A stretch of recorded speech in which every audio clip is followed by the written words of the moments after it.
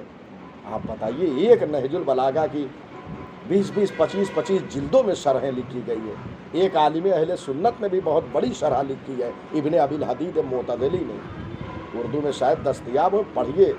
اور بھی ہمارے علماء نے بڑی ساری، ابن میثم بحرانی انہوں نے ایک شرح لکھی ہے، اور بہت سارے علماء نے اس زمانے میں آیت اللہ ناصر مکارم شیرازی نے بہت عظیم شرح نہج البلاغہ کی لکھی ہے. بعد شارحین نہج البلاغہ نے لکھا ہے کہ اس تیسرے فقرے سے کہ پروردگار تمہارے اعمال کو دکھا دے گا، تو انہوں نے لکھا ہے بعد شارحین نے کہ ہمارے اعمال وہاں کسی نہ کسی صورت کی شکل میں آئیں گے. جس میں کہتے ہیں نماز ہے، اگر صحیح طریقے سے پڑھی ہے نماز تو ایک خوبصورت انسان کی شکل میں ہماری نماز آئے گی. ہمارے صدقے آئیں گے کسی نہ کسی صورت میں. اور جو برے اعمال کیے ہیں تو کہتے ہیں ایک سیاہ دھوئیں کی شکل میں انسان دیکھے گا. یہ جسم کی شکل میں نمودار ہوں گے ہمارے اعمال. بعض حضرات نے لکھا ہے کہ امام نے اس مطلب کی طرف اشارہ کیا ہے. یہ بعد نے کیوں لکھا ہے؟ کیونکہ یہ مطلب ذرا اختلافی ہے. بعض لوگوں نے یہ لکھا ہے کہ یہ اعمال جو ہے وہاں جسم کی صورت میں آئیں گے اور ان کی اپنی اپنی دلیلیں موجود ہیں. اور بعض کہتے ہیں نہیں، جسمانی صورت میں نہیں، نامہ اعمال دیا جائے گا، ان کی اپنی دلیلیں ہیں. بہرحال یہ ایک بہت طولانی موضوع ہے.